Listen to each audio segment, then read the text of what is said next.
বুধবার দুপুর ৩টে নাগাদ একটি যান্ত্রিক ত্রুটি সম্পন্ন ও নিয়ন্ত্রণহীন কন্টেনারবাহী গাড়ির দাপটে ছারখার হওয়ার উপক্রম হল বারাসত শহর।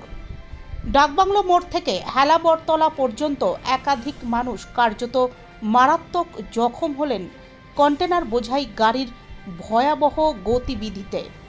প্রাণের আশঙ্কা দেখা দিল একাধিকের। শেষে হেলাবরতলা এলাকায় গিয়ে গাড়িতে হলো ভয়াবহ বিস্ফোরণ। কন্টেনার বোঝাই গাড়িসহ আগুন জ্বলতে থাকে 12 নম্বর জাতীয় সড়কের ওপরে। সূত্রের খবর, কন্টেনার বোঝাই গাড়িটি ছিল একটি জনপ্রিয় ই-কমার্স সংস্থার, যা মানুষের কাছে জনপ্রিয় অনলাইন কেনাকাটার মাধ্যম। নিয়ন্ত্রণহীন কন্টেনার বোঝাই গাড়িটির গতিবেগ ছিল যথেষ্ট এবং গাড়িতে কোনো নিয়ন্ত্রণ ছিল না। রাস্তায় যা সামনে পড়েছে তাতেই ধাক্কা মেরেছে ওই গাড়িটি। স্থানীয় সূত্রে জানা গিয়েছে, ওই গাড়িটি একটি বাইককে টানতে টানতে প্রায় 2 কিলোমিটার পথ নিয়ে গিয়েছে। এছাড়াও রাস্তায় গ্যাসের গাড়িকে ধাক্কা মেরেছে।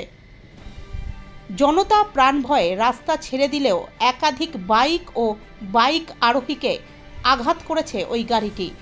পুলিশ এবং যাবতীয় পুলিশি কর্ডন ভেঙে হেলাবরতলার কাছে গাড়িতে ভয়ঙ্কর বিস্ফোরণ ঘটে। একের পর এক বিস্ফোরণ ঘটতে থাকায় আগুন ও ধোঁয়ায় ভরে যায় গোটা এলাকা। ঘটনাস্থলের ঠিক পার্শ্ববর্তী এলাকায় একাধিক পেট্রোল পাম্প ও ঘন জনবসতি থাকায় আরও বড় দুর্যোগের আশঙ্কা দেখা দিলেও অবশেষে দেখা মেলে দমকলের। গাড়িটি প্রায় ভস্মীভূত হয়ে গেলেও শেষ খবর পাওয়া পর্যন্ত পরিস্থিতি নিয়ন্ত্রণে আনার চেষ্টা চলছে।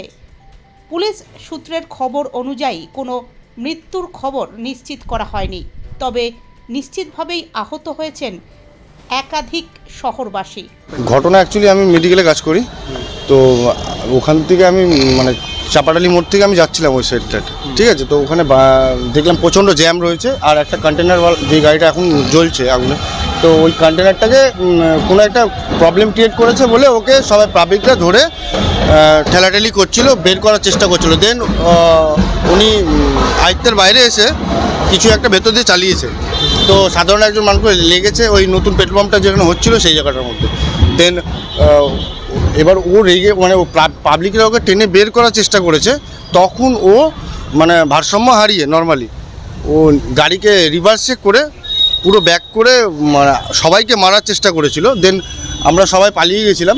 আমার গাড়িটা সামনে ছিল, তার আমার সামনে আবার একটা গাড়ি ছিল, পেছনে একটা গাড়ি ছিল। আমি ওখান থেকে বেরো করতে পারলাম না গাড়িটাকে, আমার লাস্টে আমাকে পালিয়ে যেতে হলো ওখান থেকে। দেন ওখান থেকে গাড়িটা ছাড়াতে নিয়ে এসে পুরো একদম মানে তখনই আমার গাড়িতে ফুল পেট্রোল ছিল ট্যাঙ্কিতে, তো গাড়ি জ্বলতে জ্বলতে ওই চাকা দিয়ে জ্বলতে তখন কোনো পুলিশ কোনো প্রোটেকশন কোনো কিছু ছিল না। মানে তোমার গাড়ি আমার গাড়ির সাথে সাথে আমার আগে স্কুটি ছিল, একটা স্কুটির আগে একটা এসপি ছিল, SP 125, ঠিক আছে। 3খানা গাড়ি ওই চাকার তলে ঘেঁষটাতে নিয়ে গেছে একদম ওই যেই জায়গাটা ইয়ে আছে ওই জায়গাটা নিয়ে গেছে।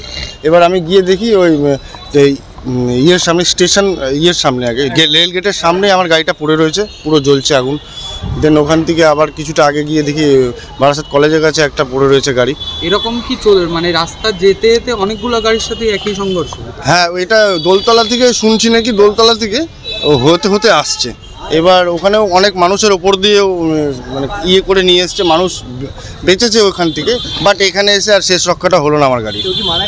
না কেউ মারা যায়নি। কি নাম? জয়ন্ত হালদার। আমার হ্যাঁ বাড়ি আমার ইয়েতে লেক পলি স্পোর্টিং ক্লাব, আমার বড়নগর।